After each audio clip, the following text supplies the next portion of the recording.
The Tao of Self-Confidence, episode 567.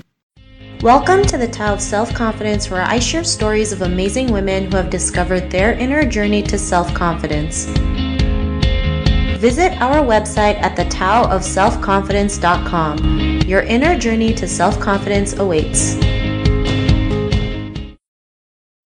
Well, hello friend. Welcome to the Tao of Self-Confidence, where I share stories of amazing women who have discovered their inner journey to self-confidence. I'm your host today, Sheena Yap-Chan, and today I have an amazing lady on the show today. She's an Emmy-nominated TV host and producer, and I'm really excited to have her on and share her story with us today on self-confidence. So without further ado, I'm going to introduce you to Rasha Goel. Rasha, how are you today? Maybe you can fill in a little bit more about yourself to our listeners.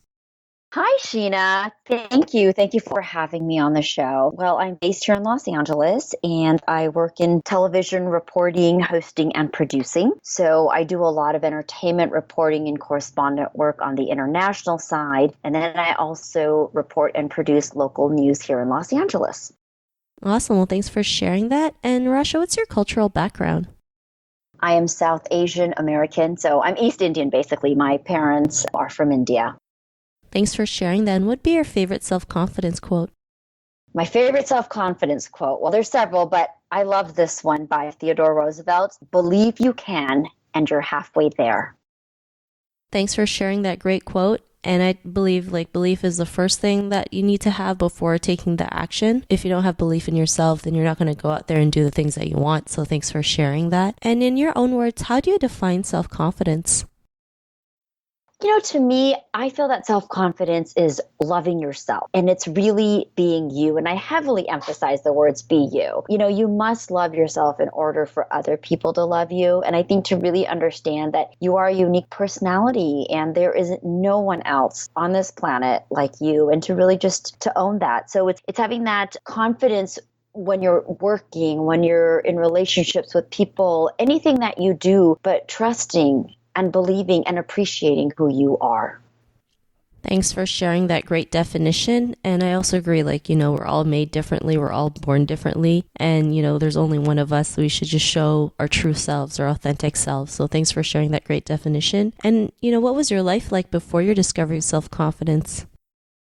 Well, I'm going to first real quickly add to what you said, Sheena. I love that you use the word authentic, because I think right now is a great time for people to really start living in that and practicing that instead of trying to be someone else. So that comes with the confidence. But for me, I grew up feeling insecure. I was that little Indian girl who went to school with, the two little braids and my glasses, and academically I did very well, but I just never felt pretty enough. I think that was something that always just bothered me, especially in elementary and junior high, and even throughout high school, just feeling very insecure about who I was, because academically, yes, I did well, and I knew I was a smart girl, and my parents were very happy with that. But again, just being with other friends, and especially during high school, when people are getting asked to dances and whatnot, you just, if you're not dating a lot either, you just don't feel pretty enough, right? And I didn't, on the exterior, feel that I was as good looking as my best friend, or I was cool enough. And of course, here I am, years later, I've selected the entertainment industry as my career, which I definitely feel I was,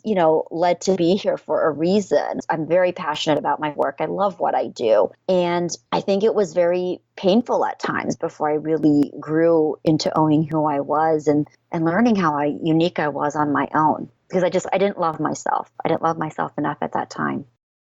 Thanks for sharing that. And I think growing up, we always feel like we're so insecure, especially how we're brought up. We feel like we're never enough. We have to keep going and doing and be more, not realizing who we are is just more than enough. And what was that point in your life when you realized you were more than enough to go out there, especially, like you mentioned, going into the entertainment industry, because it's not typical, right? What was that aha moment?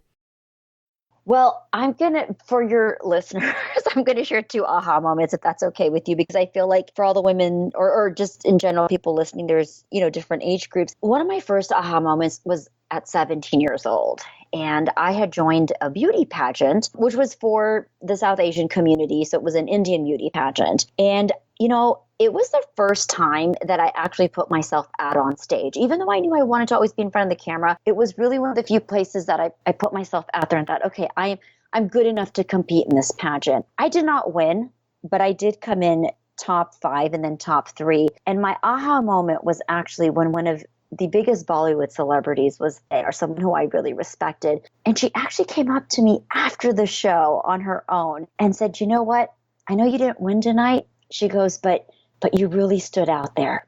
She said, from your presentation to on stage, to your question answer, to your grace, she's like, there was just something about you that captivated me. And she goes, I really think you have something special. So whatever you plan on doing, just do it because you really have that charm. And at 17, that really stuck with me. And it really made me feel like, wow, I am good enough. I can look pretty on stage and I can compete with some of these girls who I thought were cooler than I was, or they had access to more resources in the pageant world than I did. And I thought I just didn't have enough. That was a very pivotal moment in my life at that young age. And then the other moment was, I would have to say now, 3 years ago, I was working with a mentor, a media coach, and actually a life coach. And we had to do a journaling activity, and she told me to write down 50 things I had accomplished. And it could be anything from playing a sport to going to a dance class to, getting nominated for that Emmy. And I tell you, Sheena, when I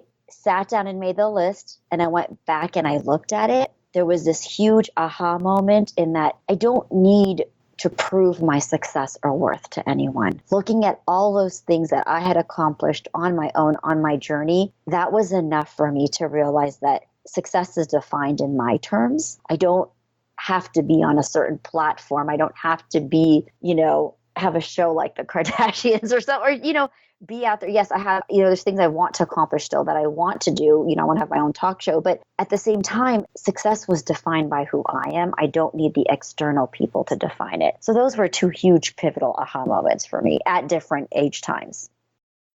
Thanks for sharing that. And I love how you mentioned, listing 50 things that you've accomplished, right? I mean, not a lot of people realize how much success they have, right? They're so focused on what society thinks is successful or what a win is, not that all these little wins that we have along the way doesn't matter anymore. But when we list those things, it really does give us that boost to realize we are more than okay to go out there and just do what we want and not have to care what people think of us, right? Or, just kind of let go of what other people expect of us. And it's a great feeling. And because of that, what's your life been like now?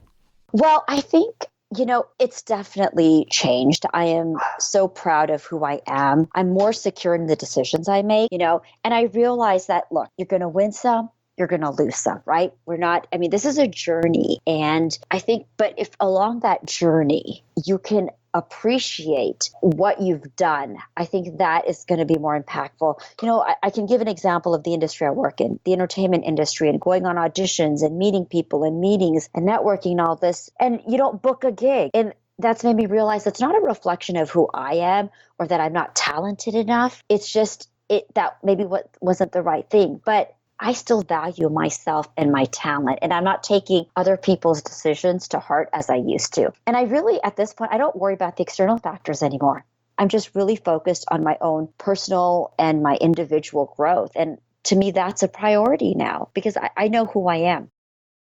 Thanks for sharing that. And, to the woman who's listening to your episode, she may be in her own journey of self-confidence. What would be that one thing you would give to her? I would say love yourself first. Please do not compare yourself to others. Again, we all have our individual journeys and paths. Celebrate your uniqueness and just who you are. And I'm going to leave you with this too. If you need to, write a list of 5 to 10 things about yourself, and appreciate the person you are. It could be a list of your accomplishments, your personality traits. It could even be a physical feature. I wrote down that I love my eyes. I'm very expressive. And that's one of my favorite features on my face. But really own who you are because you are beautiful. Thanks for sharing those great tips. And I love that, writing, 5 to 10 things about yourself, no matter what it is. I think sometimes writing it out, we can see things a lot clearer and realize that, we have more to offer than we realize. We are capable of doing what we want. So thanks for sharing that. And if our listeners wanted to get to know a little bit more about you and what you do, is there any links or social media profiles we can connect with? Oh, absolutely. And I love engaging with people, so feel free to please follow or reach out on Instagram. I'm at Rasha Goel. That's RASHAGOEL. You can also look me up on Twitter at the same word, Rasha Goel. And then, of course, I have my website, which is rashagoel.com.